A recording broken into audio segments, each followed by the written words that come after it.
on a Midwest college football podcast, joined as always by Clinton Boring. My name is Ryan Satkoviak, back from what feels like indefinite hiatus. We were cranking some of these out, and then I rudely postponed Monday's episode to watch soccer, and I will never make that mistake again because we suck again. Clinton, I know you're not a soccer guy, but how are you tonight? I'm doing good, man. I'm bummed that the U.S. lost. We had a patient straight up say today, not my patient, she goes, I'm glad the U.S. lost. They deserve it after they postponed that red card. I'm like, what? You want your own country to lose? Like, we weren't going to win the next game anyways, so just be happy that we got where we were and maybe could have taken one more game. But other than that, we've been watching a lot of Wimbledon at work. I really get to enjoy Wimbledon. That's the big tennis event for the year for me. I think part of it is because they play at a time in which they're on in the AM at work, and it's so nice to turn on at 8 a.m. ESPN, and you got Novak Djokovic against somebody else playing. So that's been a really nice 2 weeks. Mr. Ryan, Mr. Matt, how are you guys tonight? Yes, we are. I've completely botched that part of the intro. I'm still fucking fuming, pissed about the soccer game last night. We are talking the Penn State Nittany Lions today. We are pleased to be joined once again by Matt Flip from the Roar Lions Roar blog. The social media list, Matt Flip now, sir. It was fun trying to figure out how to contact you. I truly thought I was going to have to send a carrier pigeon. How are you tonight, sir? Thank you for being with us.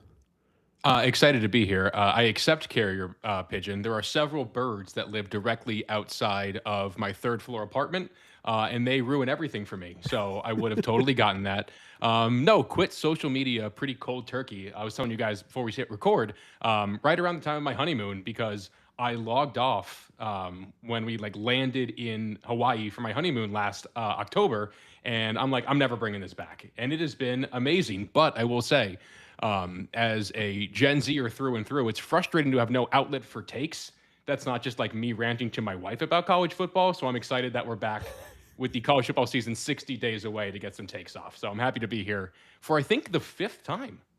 It feels about right for me on this one. Yeah, I think if you're not our most frequent guest, you're certainly in the top three. I think Dale Bliss might have you beat. Dale might have him by one or two, but Matt is certainly up there because we had the postseason run with him 2 years ago. Unfortunately, Penn State didn't get there last year. It is interesting that I got both ends of the spectrum here of interesting stuff to happen to a college football program, of a playoff run and then shitting your pants 3 weeks in a row and firing a long tenured head coach. So we've covered a lot of ground in a short amount of time. Yeah, did we do like a pre-Oregon show last year? Yes, we did. I think we did with him. Did we do him and Dale together? Yeah, it was me. Yeah, it was Dale and myself. Yeah, nice. Oh boy, yeah, that fantastic. Was. We don't get to do that this year because Penn State's not playing. Not playing anybody, not playing anybody, basically.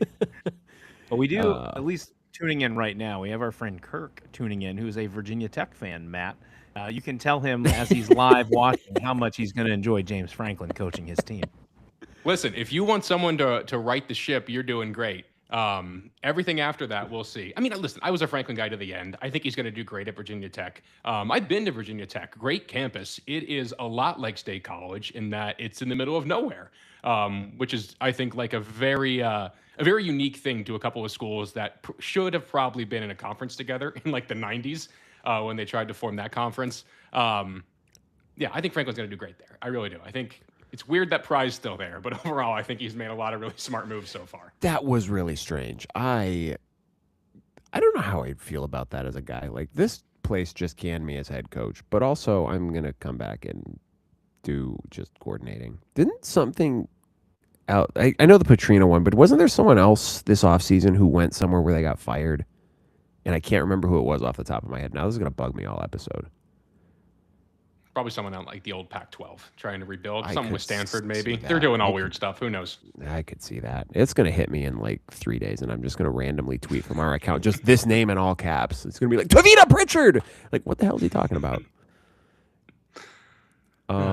Clinton, would you like to get us started? Yes.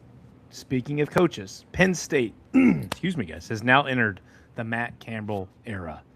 Campbell brought 24 Iowa State transfers with him and stole Danton Linton away from the USC Mighty Trojans, who Ryan loves. 2025, though, for Penn State, as we mentioned, was an absolute brutal season for them. The expectations they had following a national semifinal appearance felt like they could only build on it and go from there. Like Franklin finally got over that hump. Meanwhile, we go to his counterpart, who's now at Penn State. Campbell put together an 8-4 season at Iowa State. Franklin ended his tenure very well, 104-45 record, finishing with double-digit wins 6 times over a similar time frame. Matt Campbell, though, went 72-55 at Iowa State, only eclipsing double-digit wins once. Matt, does this give you any concern with Campbell now taking a step into a much tougher Big Ten, a 3-time defending national champion Big Ten? And how long would it be tolerated at Penn State if Campbell only manages his average of 8 wins per year?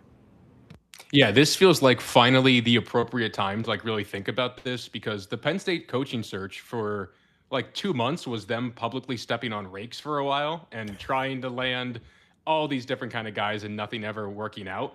And they really fell into what I think is going to be a really great fit in Matt Campbell, an Ohio guy. He does this thing in like all of his press appearances where he's like, we grew up, you know, right in Penn State's backyard, even though it's like 3 hours away and across state lines. So I do find that very funny, how he's really trying to pander to that generation of Penn State fans.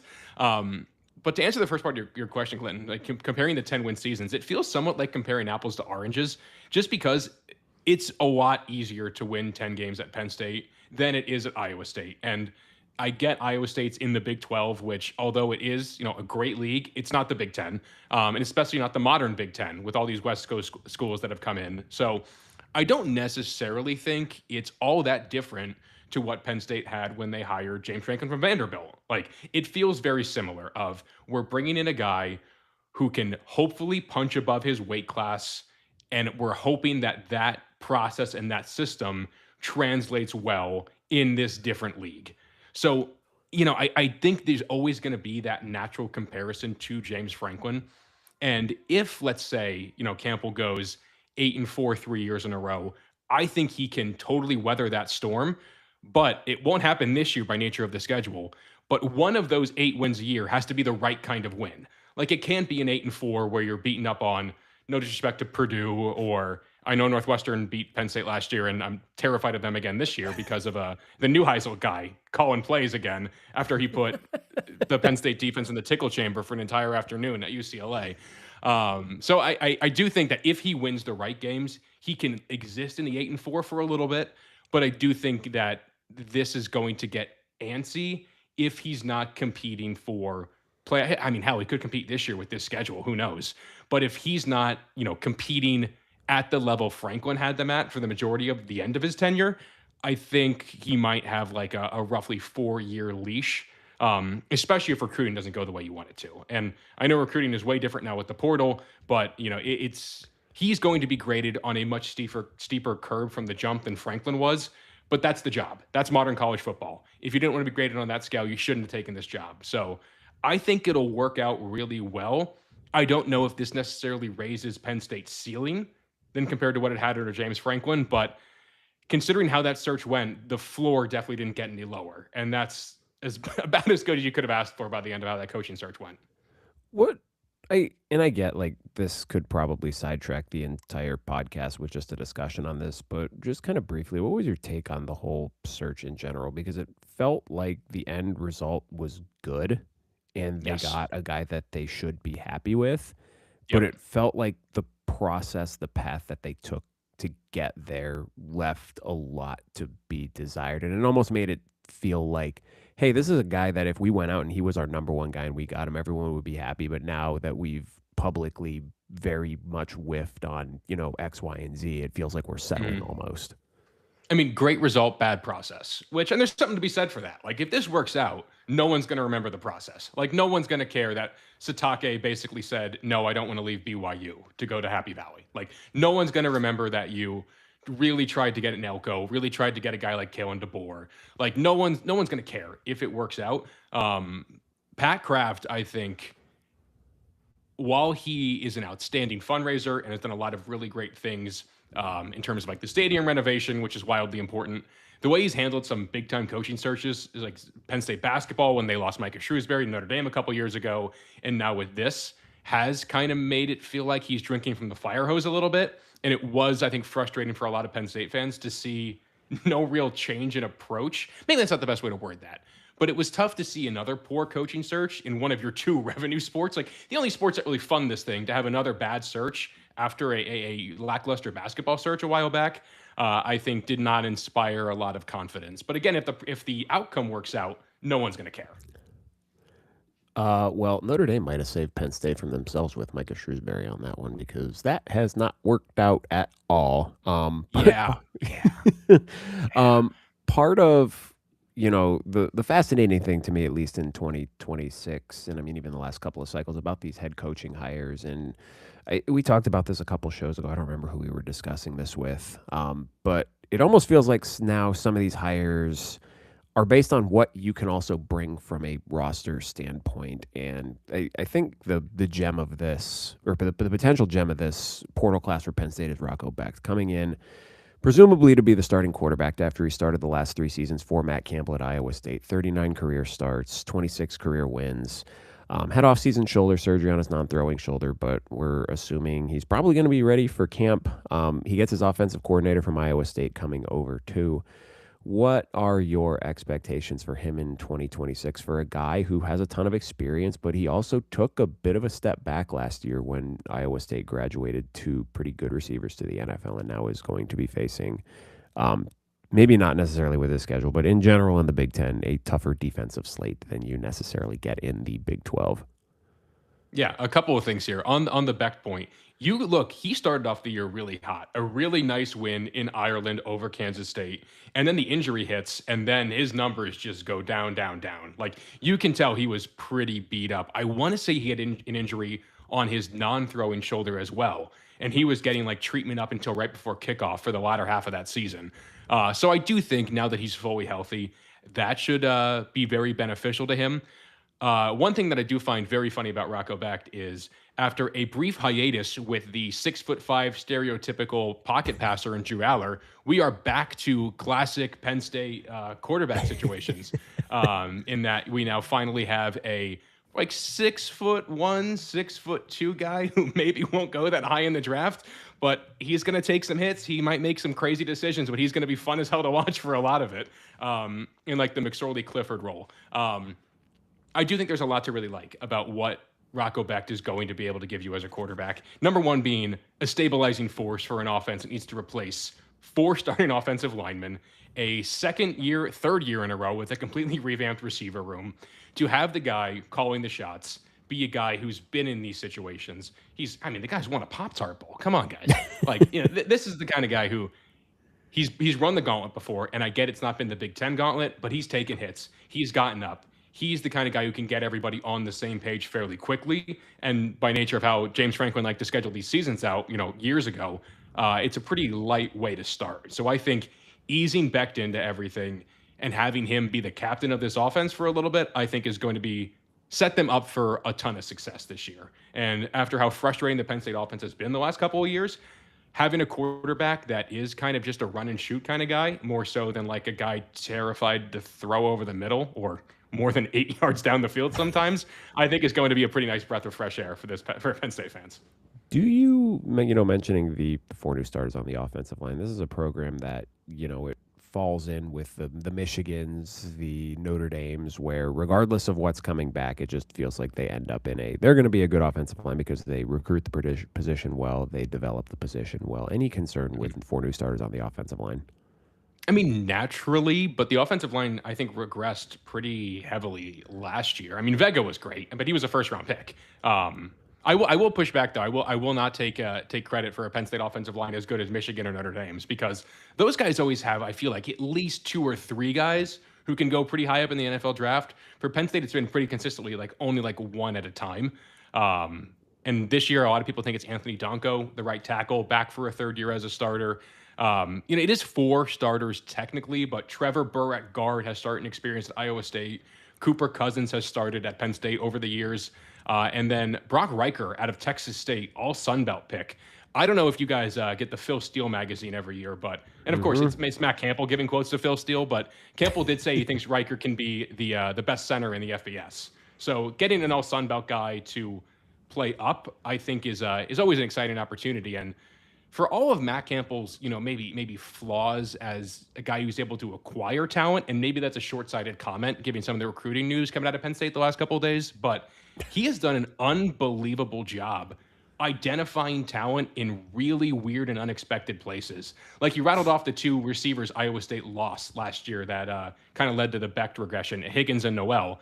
I want to say Higgins was like a D2 guy and Noel was like the 800th ranked recruit. And they find these guys. They find these guys, I think, fairly consistently. So I trust that staff's evaluation. And Ryan Clanton, the offensive line coach from his days at Iowa State, is coming over with him. So some pretty good continuity on that side of it. But yeah, I mean, there's always going to be concern when you're breaking in 4 new guys, but it's not like they lost 4 new guys because of the portal. Like they graduated off everybody. So no matter what was going to happen, whether they fired Franklin or not, this was bound to happen this year regardless. And I think they've got some decent pieces.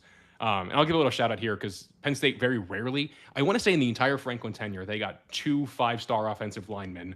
One of them plays at Charlotte now, and the other one is Malachi Goodman, who is expected to get the start at left tackle for Penn State. I don't really know if do we call them redshirt freshmen still? If it's 5 for 5 now, if redshirt years goes away, but I guess we'll call him a true sophomore who didn't play at all last year. Malachi Goodman, former 5-star, is expected to be in there at left tackle now. So there's talent there, and there's a good mix of experience. They just got to gel quickly for Penn State to get where they want to go.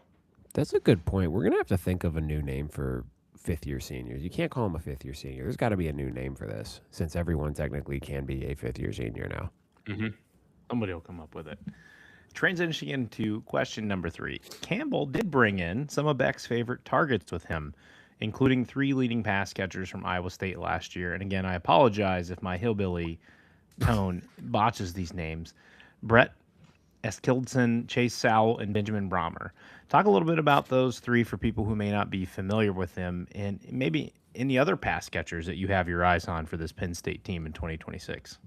Look, I'll take that last one first. If we're at a point where Penn State has 4 pass catchers worth talking about, like that's the greatest news I've ever heard, because very rarely do they have 2 that are worth talking about sometimes.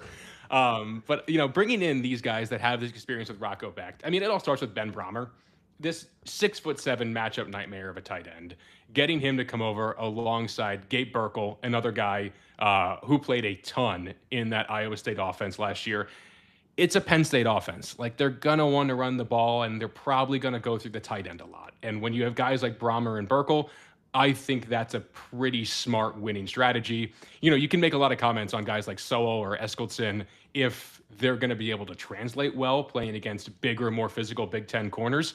6'7" and can run and can catch transfers anywhere. Like, that kind of production will travel no matter where it goes. So similar to how it was for forever with Penn State, I feel like it's going to be really tight end led.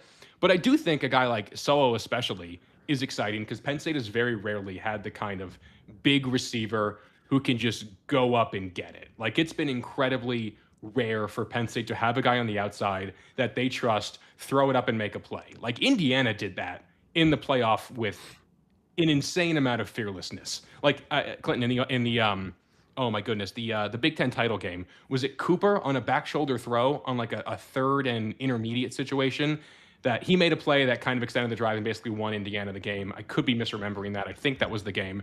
But Penn State hasn't had a guy who they trust to do that, who wasn't Tyler Warren, in forever. So to be able to bring in a lot of nice pieces gives me hope. Again, it's the Penn State passing game. I'm never going to feel all that confident until I see it in real time.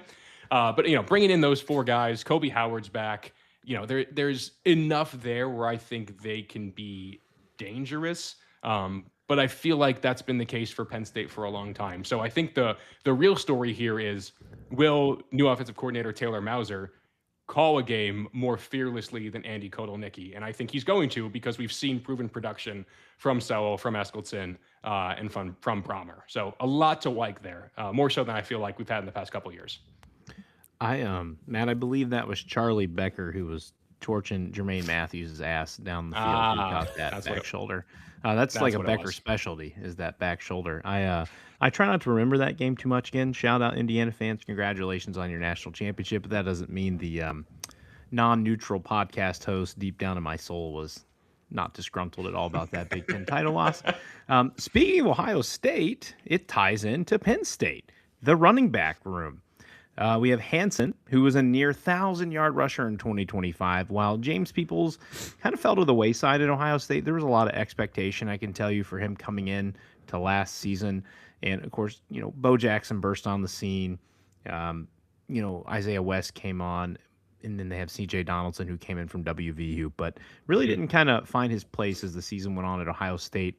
Are these the two main guys you're seeing? How are they going to split up the carries in this running back room, or between the two? I think they view it as, they say they view it as a three-headed monster. I'll believe it when I see it. Like a lot of the Franklin era, I remember even when they had like Saquon and Miles Sanders, like Miles was a second-round pick, and they never were on the field together, which is like truly absurd. It took until they got Nick Singleton and Katron Allen to have that two-headed monster. I would be curious how Matt Campbell and staff, view having guys like Carson Hansen, James Peoples, and Quentin Martin. I do think, Penn State did this thing for a long time under James Franklin where they announced like 18 guys started on offense. Like it was the weirdest thing I've ever seen. So I don't know if it's going to be like that, but if I had to pick like the starter, the guy who gets the most snaps, the guy who's probably going to lead Penn State in rushing, it's probably going to be Hansen. I'm intrigued by James Peoples. I mean, Clinton, it's tough to stay on the field when Bo Jackson's behind you. Like, that's been true in every era of football. But it is funny that it also happened at Ohio State this past fall. So I want to see what that means for James Peoples. Like, how motivated is he to go in there and take control? Because he came in already knowing that there was a guy in Hansen who came along with Matt Campbell and staff, and then Quentin Martin, who stuck around, had 100 yards in the bowl game. We can talk a lot about how motivated Clemson was to be out there at Yankee Stadium in 2-degree weather, and maybe how we want to view that 100-yard game against Clemson. But still, like that's proven college production for a guy who might be the third guy in that running back room. So just because I think it's just familiarity with this offense, familiarity with Mauser and Becht. I think Hansen's the lead guy, and then I think Peoples and Martin are going to be battling it out a good bit to see who takes that second and third job. But right now, I'd imagine it's probably Peoples first, and then Martin getting on the field, hopefully more than we've seen the last couple of years, because he's been with Penn State for 3 years now, and every year we feel like we hear that, hey, he's going to be able to get a role here, and it hasn't worked out yet. So I'm rooting for the kid, Pittsburgh kid, guy who stuck it out, through coaching changes. It's not going to be like how it was with Singleton and Allen, though. Like, those guys were generational, and it's a bummer their careers had to end the way it did. But I think some new, fresh blood should create some additional interest, at least on my end. I'm excited to see something new from those guys. Katron Allen did help carry me to a fantasy championship last year in college fantasy. Nice. Before Ryan gets to the defense, again, I'm just always, it's more of a thought to throw out here. Why, when you have two such elite backs in your backfield, why do coaches not take more time to get those two on the field together within the backfield? I know a lot of football these days is spread and this and that, but it just seems like, thinking a few years ago, Quinshon Judkins and Travion Henderson, and even last year with Notre Dame with their two running backs, like getting those two on the field and giving those opportunities and making a defense have to prepare for that. I'm always mind-boggled as to why we don't see just a little bit more of that. It doesn't need to be the focus of your offense. But can you imagine, like, inside the 10-yard line? Again, I'm not an offensive coordinator here, but inside the 5 or the 10 and the options to have with those two, when you have two really good backs, seems like something I would want to utilize that over way, me. Like, yeah. I think we're seeing this slow transition away, if we just want to talk like broad football concepts, like away from this like traditional spread. And a lot of it, I think, was really forged by the Bills and the Rams, where they're doing a ton of 12 and 13 personnel. They want multiple running backs. The Bills, it makes sense to go 13 personnel and have 2-back sets because they play in Buffalo. Why you wouldn't be trying to spread it out everywhere in Southern California where you can sling it all over the field is beyond me. And that's what kind of tells me that this shift maybe back to more of like a 90s, 2000s era of football is not just like a one-off. That's like a legitimate trend we're going to keep on seeing. And it's fun. Like, I don't know, it reminds me of like when I was growing up, and I feel like running backs were the big to-do. And then I feel like in the early 2010s, everybody wanted to be a wide receiver. So it's fun to watch that pendulum swing back and forth. Yeah, true Big Ten football. Yeah, exactly. Well, if we want to kind of continue this philosophical conversation about schemes, I would like to continue it about the defense, because this feels like a confluence of 3 different philosophies kind of coming together, and that's what Matt Campbell's used to, what Penn State was doing last year, and then what new defensive coordinator Dan Lynn likes to do. And I did some Googling on this just so I got my terminology right here. But this is going to be the first time since he was at Toledo that Matt Campbell's defensive coordinator is not John Heacock, he of the 3-3-5 notoriety. Penn State just came off a season with Jim Knowles, hybrid 4-2-5. After following kind of a similar alignment with Tom Allen before that. Now you have Lynn coming in, and I've seen this described as a, quote, modern interpretation of Rex Ryan's defenses, disguise-heavy 3-4 base that morphs into a 2-4-5, which seems to me on the surface is just a little bit different than what both Penn State was doing and what Matt Campbell's used to. I get he's not the defensive guy, right? Like he's more the offensive guy. He doesn't necessarily have his hand in the pie there as much. So I'm assuming Lynn is going to have a fair amount of unilaterality to kind of do what he sees fit with his defense. But given, some of the guys that followed Campbell over from Penn State, right? They're used to the 3-3-5. You got the holdovers from Penn State who are used to what Jim Knowles was doing, and then Tom Allen the year before that. Now you have this new scheme coming in.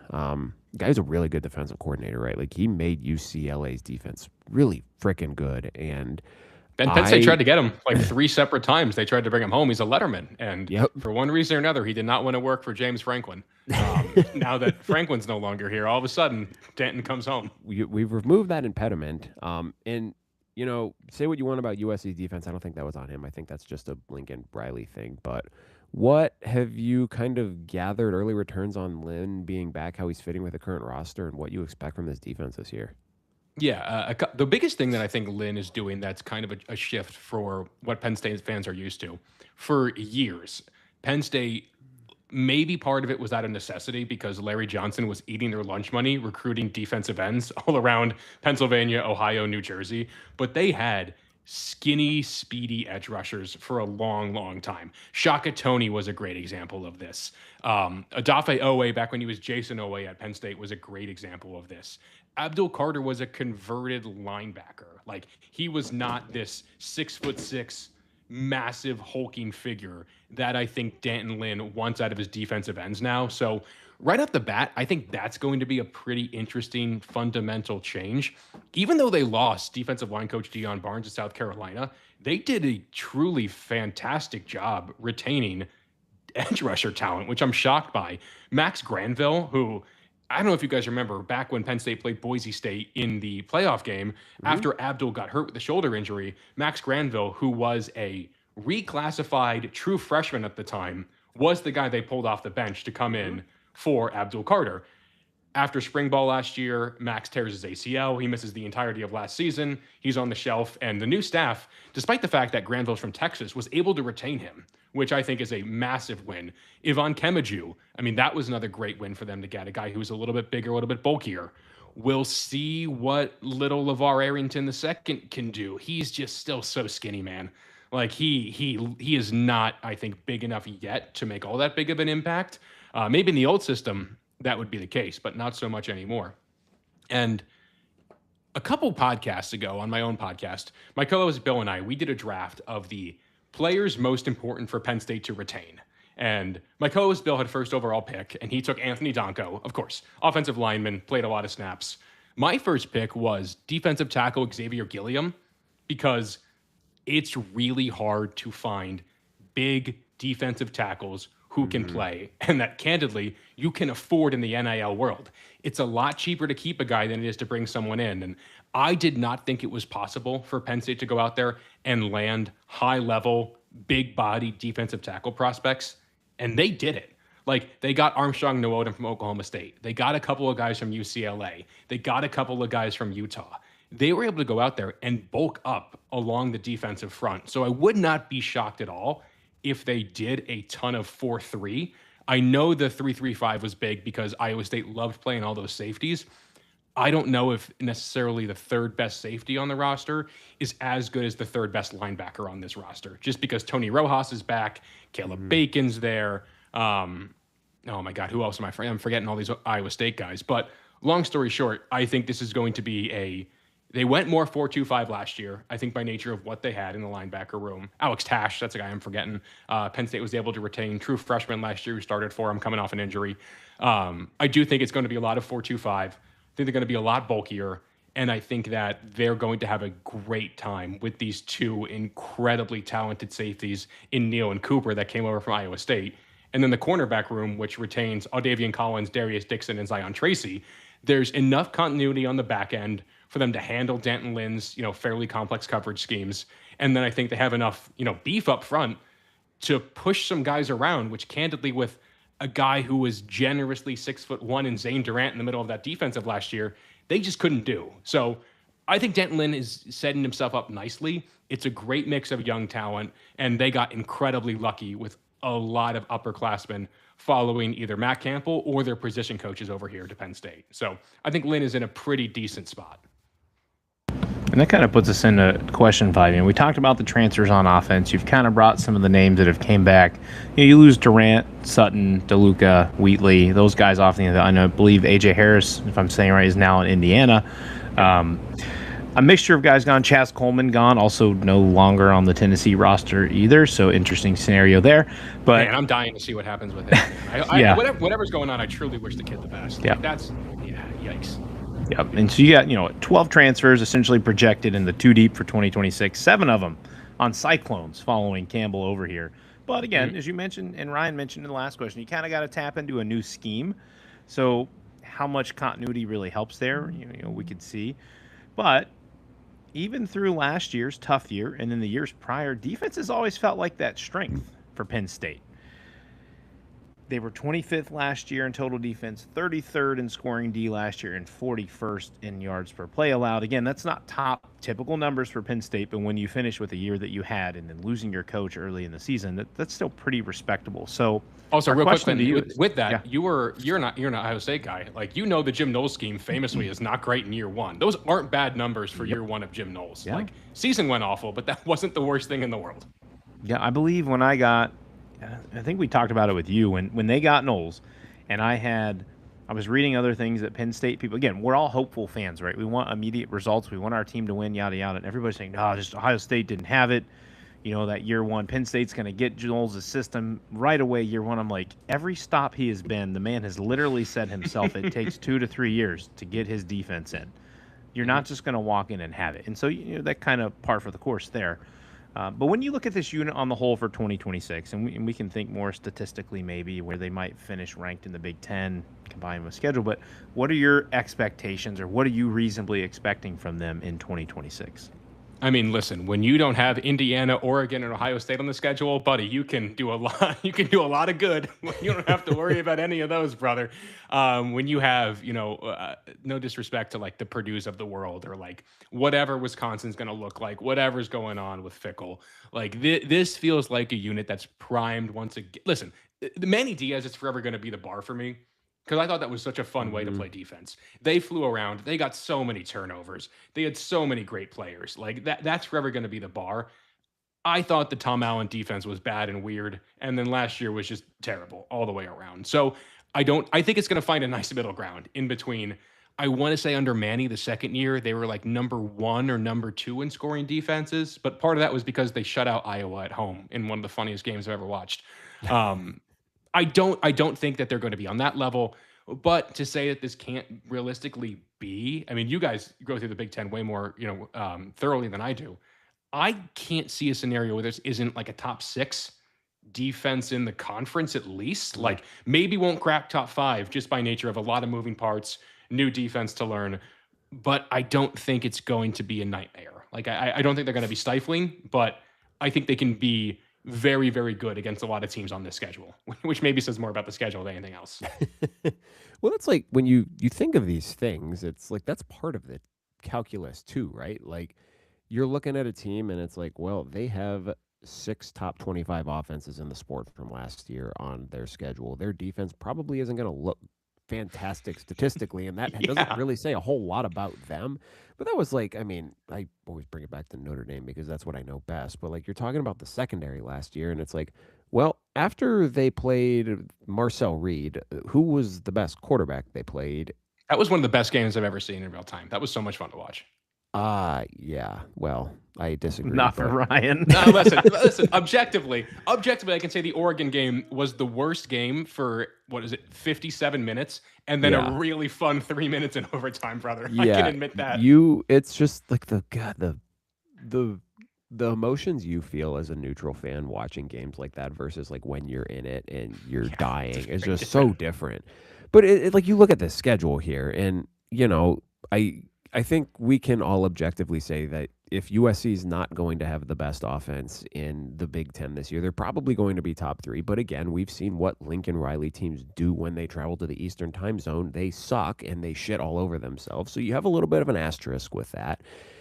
Washington at Washington, that might be the toughest challenge, but Easily. I see, Wisconsin, that's a big question mark. Northwestern, that's a big question mark. Michigan, even at Michigan, that's going to be a big question mark. Purdue, I feel bad just saying we're writing off Purdue again for the third straight season, but until they show something, I don't think we are really going to have to take that super seriously. Minnesota's offense has pieces, but they didn't put it all together last year and were not very good.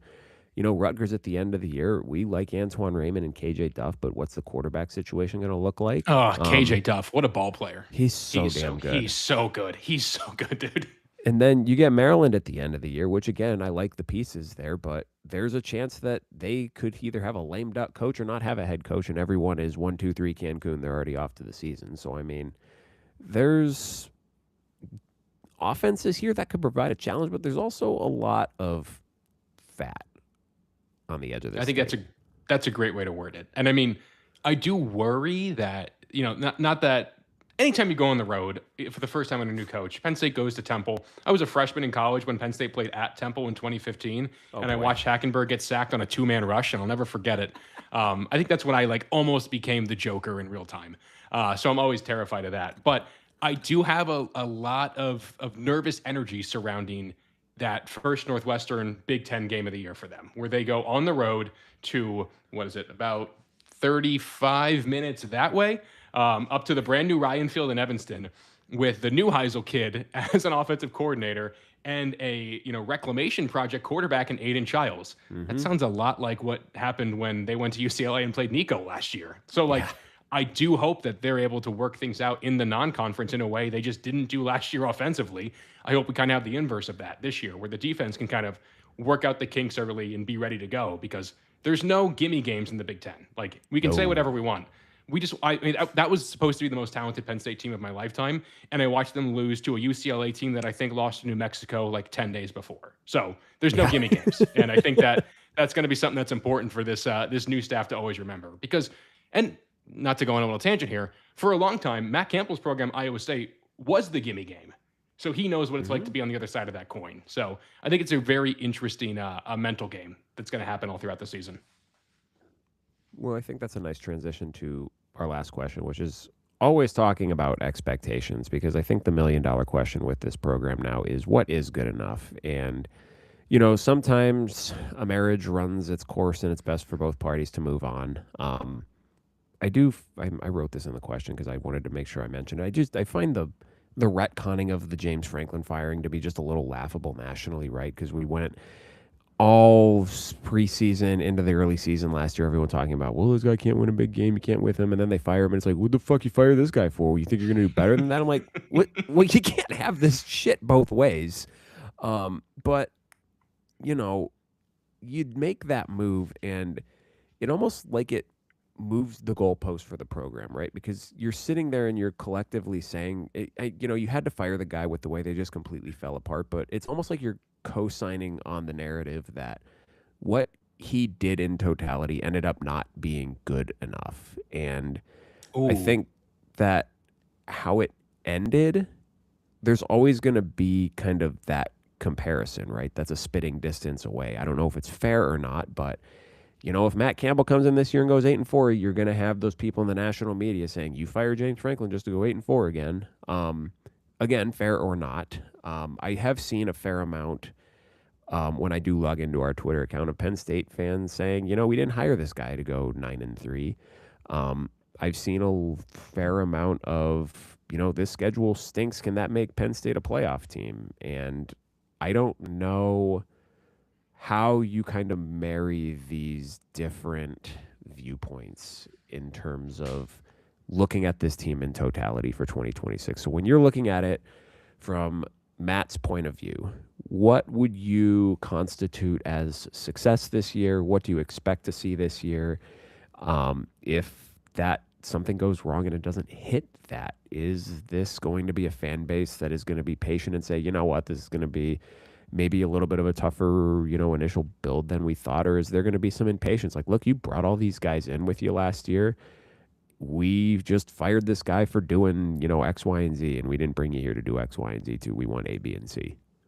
Yeah, I'm kind of just going to spew out a bunch of takes because I grew up in a Penn State family. Like this has been, my team for my entire life. So I have a lot of thoughts about like Penn State's broader place in the sport of college football. And I think when you grow up in it, as opposed to like, it's Pennsylvania. People care more about the Eagles and Steelers than Penn State. And when we know that, we acknowledge it. I mean, Clinton, I'm sure you have the same thing in Ohio, maybe with like the Browns and the Bengals, but Ohio State is like 10 times the brand Penn State is. So, we can kind of just, I'll leave that point where it is.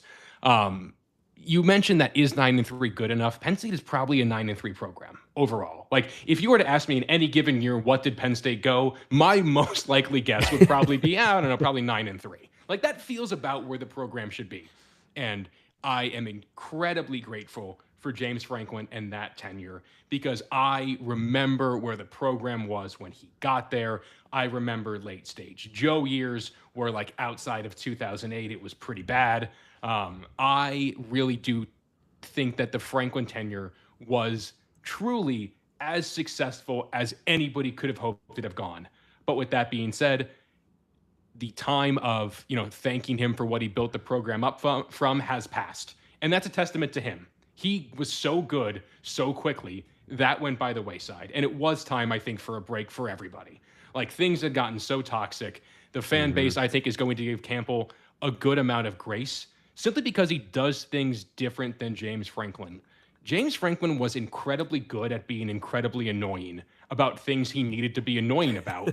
And Penn State fans, I think, can sometimes have a little bit of a mightier or holier than thou complex where it's like, we don't need to do NIL. Why would no one needed NIL before? And Franklin was like, no, we need to do NIL better. No, we need better facilities. No, we need a revamped weight room. No, we need revamped doors. And I think that didn't play well with a lot of the old guard. And I do think Campbell's, aw, shucks, I'm from Ohio and we're going to do things, we're going to develop players, blah, blah, blah, is going to give him a lot of grace with a lot of folks. So with that being said, for the 2026 lens, there's only really one shot to get a truly signature win, and that's the Michigan game. I don't think this team is going to Ann Arbor and winning. And that's no means to disrespect a Washington or a USC program that I think are really good, but there's not that history with a lot of Penn State fans where they don't have that constant little brother syndrome with Washington or USC like they do with Ohio State or Michigan, or that's kind of forming with Oregon.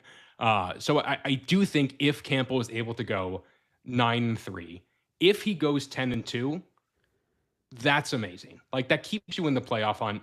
10-2 with a loss to Michigan and Washington feels pretty, to be expected. If he goes 11-1, which I don't think he's going to do, shit, the guy might just sign a lifetime contract right now. Build the statue. Right. Yeah. At that point, it's like, oh my God. So one thing I am incredibly curious about, and maybe it's because, like I mentioned, the Eagles and Steelers are always going to be bigger. My college roommates, all from the Philly area, all massive Eagles fans. And what I hear from them is, well, Cignetti did it. Cignetti built this thing up to be this. And I totally get it. If college football is not your primary thing and you think all things are even like the NFL, I totally get that line of thinking. If that's your expectation, you're only going to be disappointed because there's only ever been one Curt Cignetti and there might only ever be one Curt Cignetti.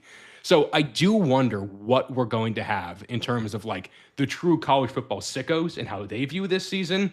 And then more so your sidewalk fans, your alums who, again, are bigger NFL fans. And if they're going to be, throwing their weight behind Matt Campbell, like if they go 10-2, will the comments then be like, oh, same old Penn State? And it's like, no, it's kind of different now, though. Like everything is kind of different and unique. That's a lot of thoughts for me just to come out and say, I think Penn State's probably going to go 9-3. They're a 9-3 program. But I very easily see the path to 10-2. And if they can have it be a interesting November Saturday when they head out to Washington, I will be very, very happy. And then if they're able to get that win, who knows? So having familiarity of Danton Lynn playing Washington all those years in the Pac-12, and then, here in the Big Ten, I think could go a long way. But 9-3, I think, sets things up to be a very good foundation for the Matt Campbell tenure. This is probably a me problem, and I probably need to follow your lead and just nuke social media from my phone. But I feel It's like the best. this is the dichotomy between what you see on Twitter, where it's this jacked up algorithm that's spamming the same 7 burner accounts into your feed, and you can't keep them all straight because it's just random letters and random pictures, and they're all like, this is a travesty, this is a travesty, blah, blah, blah. Like that mentality where it's like the outlier of the outlier versus like the normal person who's like, you know what, I just want my team to be competitive after this disaster of a year and build this back up again. That's what I'm kind of curious with the overall Penn State fan this year. Like how close to reality the burner versus what you just said, where that probably feels like the more, median opinion on Penn State for 2026. Real quick, Rich, State Patties 2009. Brother, I feel like State Patties one time took me out. So shout out to you for coming up there and not having your own bed to fall asleep in. Brother, good for you. You guys know about State Patties? We can talk about that when we're done with football talk. That's a whole other conversation. I have never heard of this. I'm all ears. Oh my God! It's the weekend between Penn State's dance marathon every year, the 48-hour thing, Thon, and spring break is the weekend in between the State Patties, where a lot of people don't drink leading up to Thon because you're on your feet for 48 hours. It's not a good idea. So they really let loose right before they break for spring break, and it is a nightmare of a weekend. I think is the best way to describe it. It's great when you're 19, but not. Oh my God, I couldn't imagine. Dude, yeah, even I had thinking about putting things down like that now just makes my stomach sick. It's funny, when you have like a physician follow up or your annual physical or whatever. It's always every time you get a chicken. Do you have tobacco? Smoke a cigarette? Yeah, yeah. And then it's like, do you drink alcohol? And I click the box yes, and I'm like, makes me sound like an alcoholic just pressing yes, and then it goes for clarification. How often? And I always have to go to other, and I'm like. Like 1 to 2 every 3 to 6 months, maybe. Like I check yes because I do drink it, but it's football season when the boys are together. Yeah, I'll drink some. When I'm trying to coach my son's baseball team in the spring, I'm not trying to pound Garage Beer Limes. Shout out Garage Beer, not a sponsor, could be. It's very interesting. And thinking back to college days, I'm like, my God, I would roll out of bed dead now if I had to then wake up and take care of children after that. It would be horrible. Not built like we used to be, boys. No, I had not at all 3 Budweisers and a margarita while prepping burgers on Saturday, and I had a hangover by 8:30 p.m. and I was in bed by 10. We had friends downstairs. I'm like, guys, I'm so sorry. I have to go to bed because I think I'm dying right now. I am so it's so bad. He's a lightweight. Comes for all of us sooner or later. That OU pride has died in you, Ryan. Dude, I know. I'm letting down my alma mater, the #1 party school in America. Well, Matt, as always, it's a pleasure having you on. I enjoyed reconnecting again. Before we let you get out of here, please let everyone know where they can find your work and what you guys are working on here, as we are now almost at the midpoint of July and football season is literally around the corner. 2 months out, 60 days, I think, today from the Saturday of Labor Day. You cannot find me on any social media, but you can find my podcast on social media, which is run by my fabulous co-host, Bill, over at RLR Blog on Twitter. You can find the podcast, again, it's Roar Lions Roar, a Penn State podcast, in your podcast platform of choice. We're on YouTube, finally getting back in that this year because I got a new laptop, finally, and for the last 2 years, it just wouldn't work when I tried to upload. So we're back on YouTube this year, which we're very excited about. We are going position by position for Penn State preview right now. We just wrapped up the Penn State tight ends preview, and we are doing the offensive line preview, recording it tomorrow, July 8th, to be in your podcast feed for July 9th. And we will be in your feed every week, at least once a week until the start of the season. And then we'll go up to 2 a week during the season with fun thoughts analysis as the Matt Campbell era gets underway. We have a great time. It's the this is our 6th season, podcast only, and the 11th season of Roar Lions Roar as an entity. We were a blog before this, so we've seen a lot. We're excited for something new now. Well, Penn State fans, if you're not following him, you should remedy that. And by him, I mean them, because you can't follow him anymore. He is unfollowable. He's not, well, he's technically followable. You just won't see anything. Matt, thank you once again for joining us. Everyone, thank you for tuning in. Sorry for the delay this week. We'll be back with Roman Tomashov tomorrow talking Washington Huskies. We have a full-ish week this week. Washington on Wednesday, UCLA on Thursday, a little bit of West Coast action to finish out our week here. Thank you for tuning in. We'll see you tomorrow.